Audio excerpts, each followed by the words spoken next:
You said most businesses are people businesses, which I really love. Most.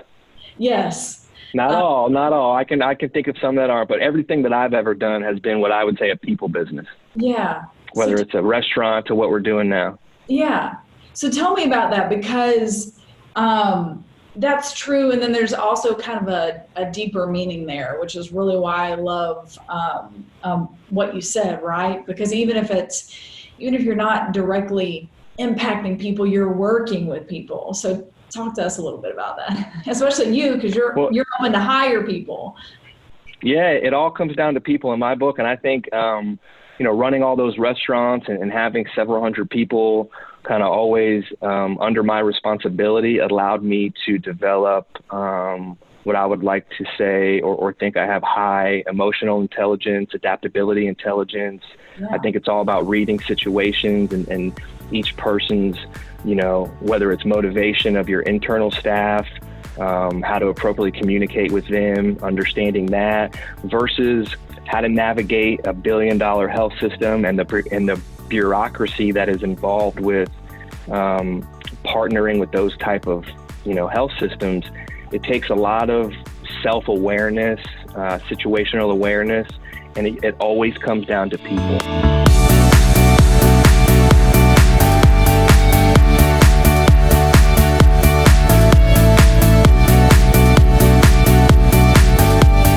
Welcome to The Jungle, a podcast brought to you by Liger Partners. I'm Whitney Mendoza, and we are bred for our skills in brand strategy and execution.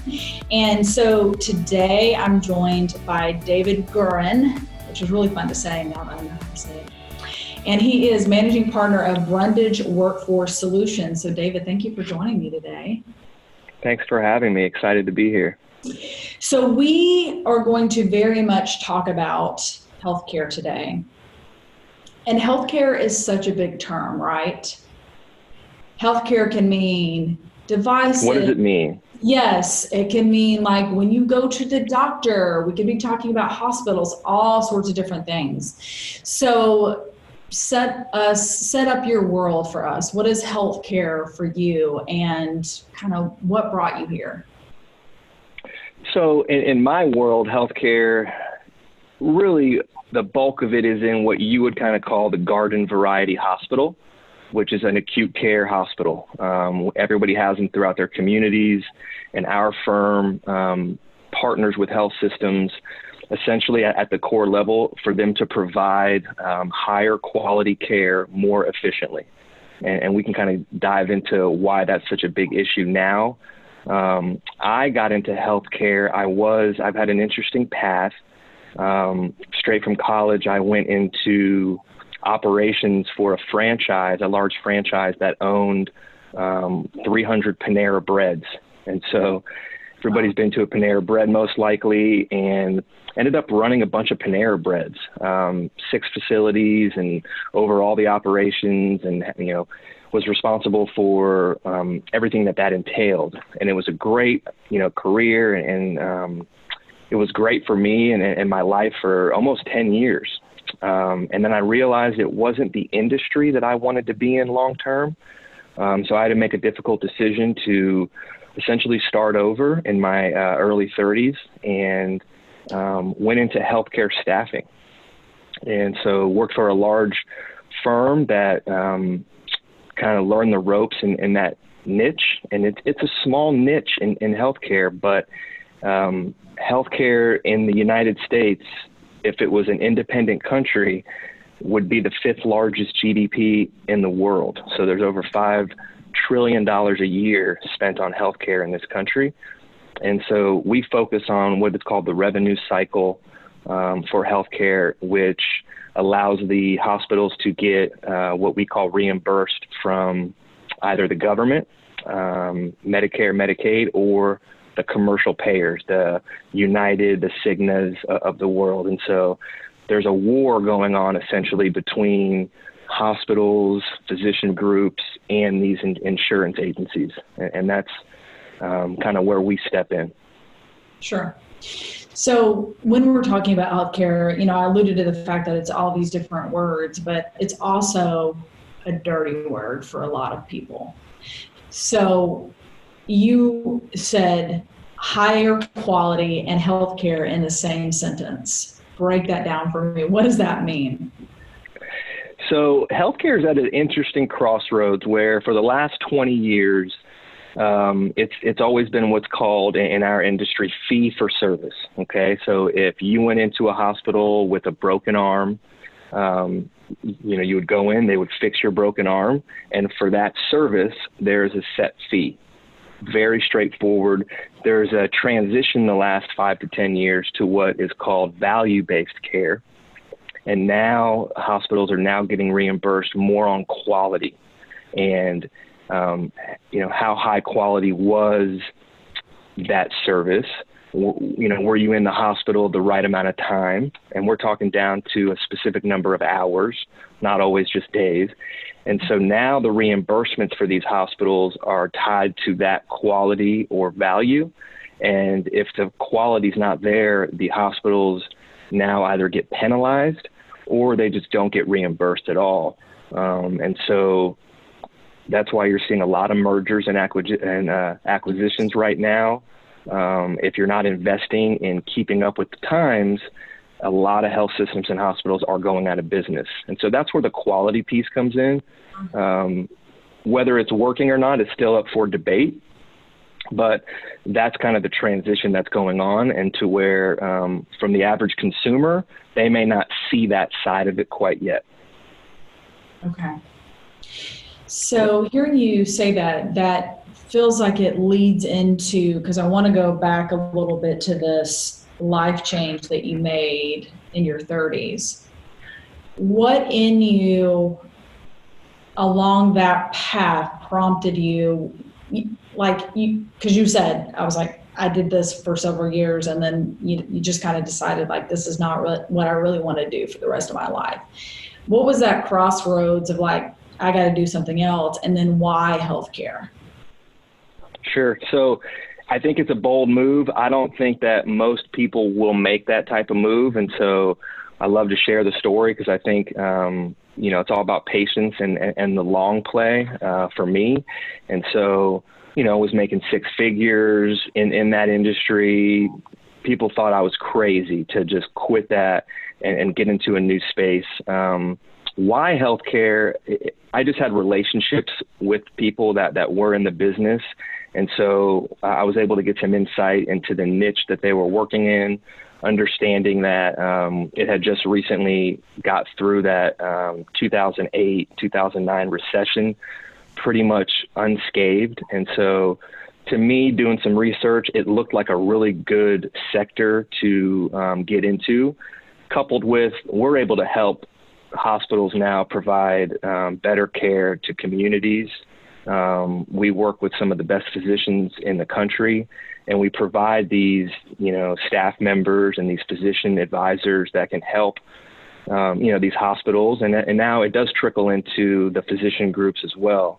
But I think it's one of those crossroads where you just, I just thought long term and didn't want to think about, having to start over as much as what will it look like 5 years from now. And for me, it's changed my life. I was unhappy with my old career, and now, couldn't be happier, work with some of my best friends, and, we're able to have an impact in the community. So it's been a win-win across the board. Awesome. So tell us a little bit about Brundage Workforce Solutions. How did that come to be? What do you feel like sets you apart in your work? Sure. So I think that's a great question. For one, we, myself and my partners, we all worked for another firm that was bought out by a publicly traded company from California, and we could see some changes coming. And so we decided to, this was another big crossroads. Everyone was making, fantastic living here. Whether that was going to change or not was still up for debate, but could see the corporate route coming, and that wasn't really my style. And so a few of us that had more of an entrepreneurial mindset, we quit our jobs a little over a year ago, and we partnered with a local physician advisor firm called the Brundage Group. and they've been in business for quite some time. So now we work with Brundage Group, who's a team of physicians, and we provide the workforce solutions in that same niche. And so they are kind of the brain trust, being the physicians that know the actual medical decision making. And then my team provides the actual supplemental resources, staff, if you would, staff members that there's a major shortage around the country in. Just like there's a nursing shortage, there's also a shortage for these type of roles that we provide. Hospitals can't find enough of these people to help them run their business. These are billion-dollar health systems that these communities rely on. And so we partner with them and provide them with those folks that allow them to get, provide that higher quality care more efficiently. Great question on why we're different. I think this was one of the biggest aspects of why we did what we did. There are a lot of staffing companies out there, none that I know of that really work hand in hand with these physicians like we do. And so we're able to bring to our clients not only the staff members, but also that brain trust, these high-level physician advisors who actually teach the practicing physicians how to document better in the health record, which is a whole nother conversation. But that's something that they're not taught in medical school, right? They're taught how to provide patient care and how to make medical decisions, but they aren't taught the revenue, the business side of it. And then that's where our physicians come into play. And so we teach these physicians how to get the hospitals they work for paid appropriately. And so it's a huge issue right now. About 20% of rural hospitals are at risk of closing down right now. And it is all because they just aren't able to keep up with the insurance companies. Wow. So it sounds like you really wanted to break apart from that red tape, right? Which is something that you often have to do to make a change, especially inside a beast that's as big as the healthcare industry, right? Like if you want to get in and get your hands dirty and make something work differently, you have to really break free and cut through that red tape. You do, and it's tough competition. It seems like, again, it's a small niche that we're in, being, what's called the revenue cycle, which is strictly, and we're actually in the mid-revenue cycle, which is even a smaller niche. But that niche, again, in a $5 trillion industry, is pretty impactful, pretty large, and it makes or breaks a lot of these hospitals in allowing them to be financially stable. Not many people know this. Hospitals are, they're a volume game. Their profit margins are not that high. So their margins are not like other businesses. They may make anywhere from 5 to 8%. And so a lot of times they're getting hit with these penalties, 3-4% penalties, that don't allow them to operate. And so, that's where our team comes in, and we work with some of the most prestigious health systems around the country. We're based out of Tampa Bay, St. Pete, but we work nationwide. Yeah. So one of the things that really stood out to me when I was kind of looking through some of the materials you sent before the show, you said most businesses are people businesses, which I really love. Most. Yes. Not all. I can think of some that aren't, but everything that I've ever done has been what I would say a people business. Yeah. Whether it's a restaurant to what we're doing now. Yeah. So tell me about that, because that's true. And then there's also kind of a deeper meaning there, which is really why I love what you said, right? Because even if you're not directly impacting people, you're working with people. So talk to us a little bit about that, especially you, because you're hoping to hire people. Yeah, it all comes down to people in my book. And I think, running all those restaurants and having several hundred people kind of always under my responsibility allowed me to develop what I would like to say or think I have high emotional intelligence, adaptability intelligence. Yeah. I think it's all about reading situations and each person's whether it's motivation of your internal staff, how to appropriately communicate with them, understanding that, versus how to navigate a billion-dollar health system and the bureaucracy that is involved with partnering with those type of health systems. It takes a lot of self-awareness, situational awareness, and it always comes down to people, right? When I'm partnering with the health system, it's me and a CFO, and it comes down to that relationship, or if it's myself and some new associates that we're bringing on. At the end of the day, when you break it down, it's about being able to communicate at that level. And I think that the self-awareness and the what is now, EQ and AQ is just far more important than IQ, which is what it seems like we only heard about growing up. So I think we would, that's another interesting point, because I think most of our listeners know what EQ is, emotional intelligence, but tell me about AQ.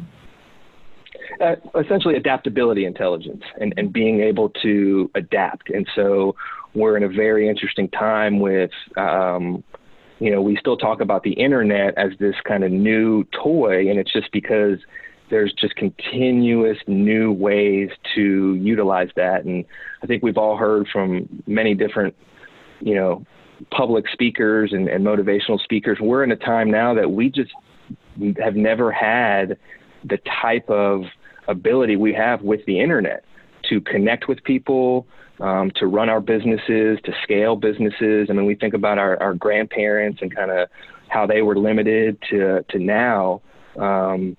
All that kind of ties back to being able to adapt to now what is big data in our industry. It's very data focused, artificial intelligence. It's getting into that arena. And so being able to adapt to these constant changes, for me, is more important than the IQ piece. I think EQ is still going to be hands down the top, but if you're not good with change, it's going to be a difficult path for you. Sure. Which also really feels like being able to understand when you are in front of change and are in front of technology is, I'm thinking specifically for doctors and nurses, right? And then turning back and realizing you have a patient in the room.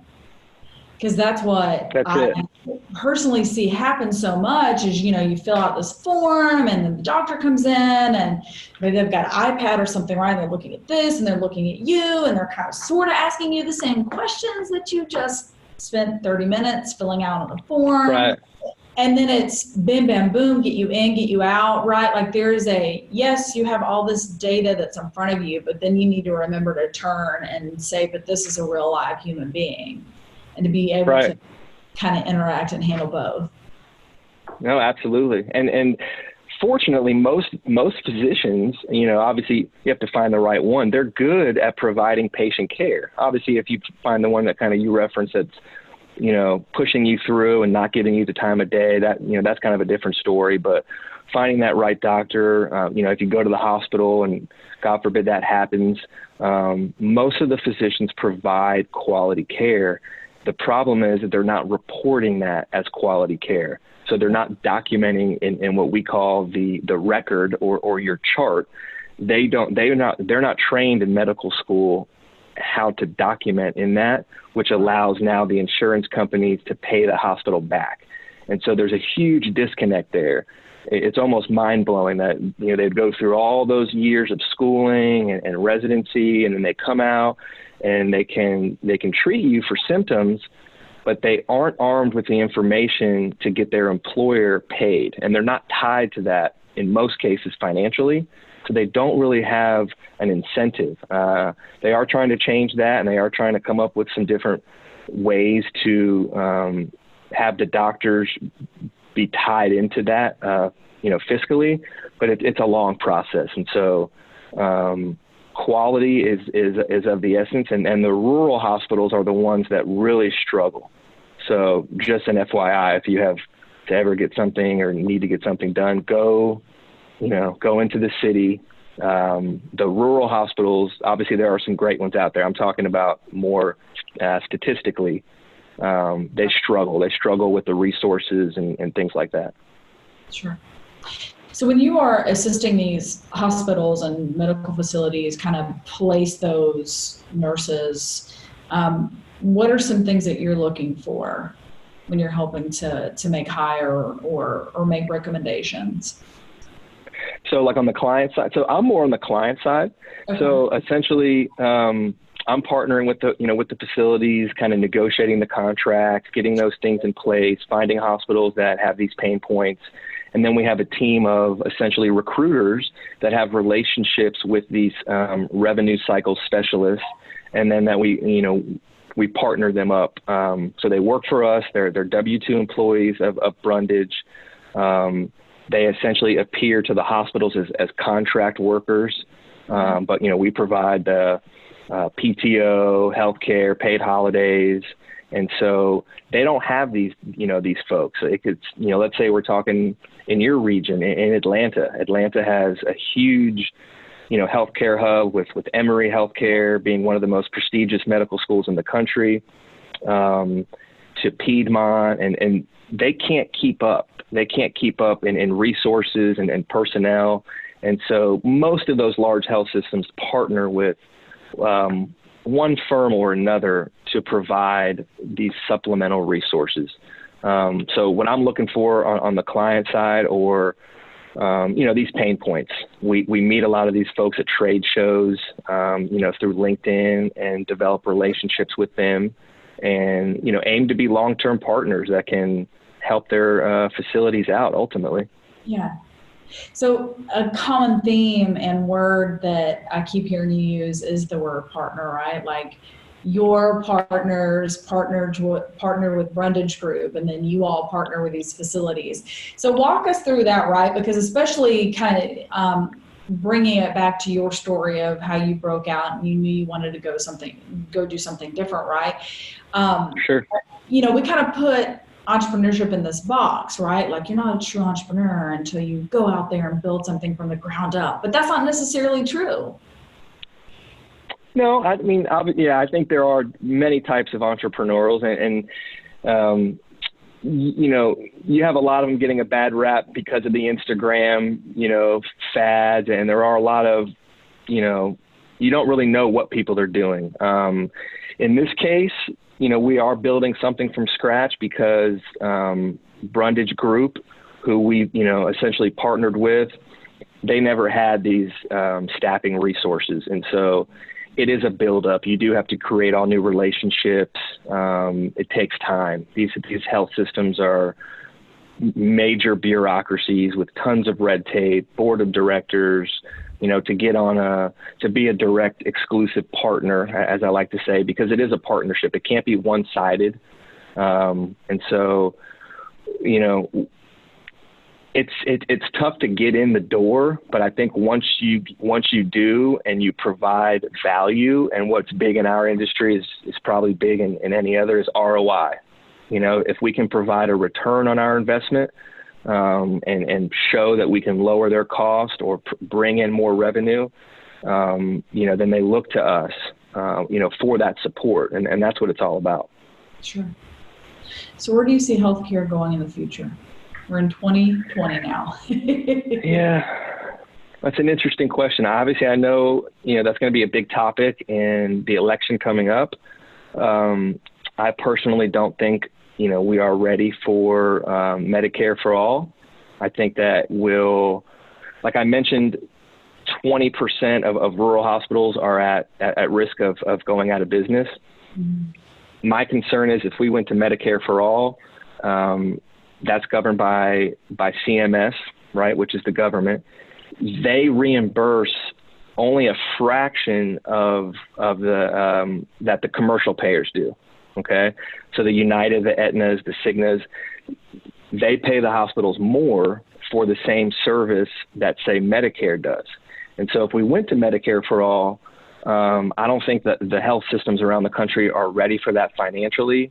They would overnight start to see a drastic drop in their reimbursements, and that would cause a major trickle-down effect and close a lot of hospitals. So I think we need more of a hybrid system which is what you may hear this term on commercials now called Medicare Advantage, a Medicare Advantage plan. See it all over TV right now. And that is a hybrid model that integrates the commercial insurance companies with the Medicare government insurance plans. And I see it trending more towards that, as well as what's called population health. And so right now, health systems need people to stay out of the emergency room. Their resources are extremely strapped. So that's why you see all these clinics opening up, what they'll call ambulatory clinics. Mm-hmm. And so take, for instance, a knee replacement used to be only done in the hospital. Now you can do a knee replacement same day in an outpatient setting, and hip replacement is going to that for this year too, 2020. So a hip replacement and a knee replacement 5 years ago was only done in a hospital. You couldn't imagine doing it anywhere else. Now, if you go to get a hip replacement, unless you have other, ailments, you're going to be not even going to a hospital for that. And so that's where healthcare is going. It's called population health. You'll see these clinics opening up everywhere, and hospitals are going to be more for extreme trauma and major injuries. And so it's more of kind of a reallocation of resources. And so that's kind of where we're trending now. And it's very interesting. Yeah.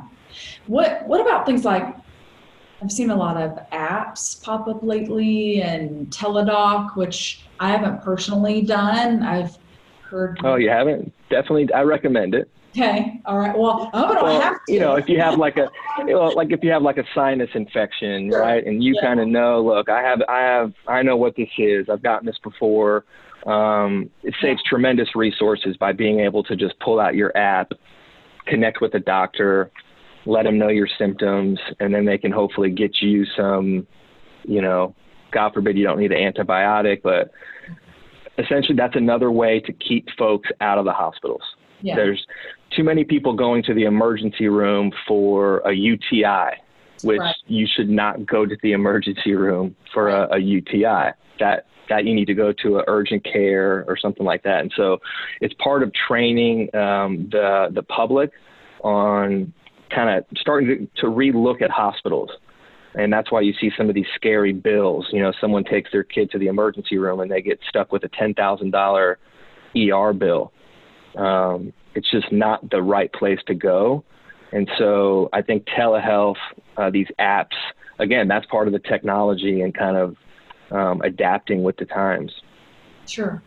Which is kind of nice not to have to think about going and trying to schedule something or wait in a waiting room. Well, I use that as an example because that happened to me. I used to get kind of more sinus infections than I do now, but I got one a couple months ago. I knew what it was and didn't have to leave, my bed. I was able to, get the doctor on FaceTime, so to speak, and they called in what I needed. And so from that standpoint, I think it can work really well. Yeah. Yeah.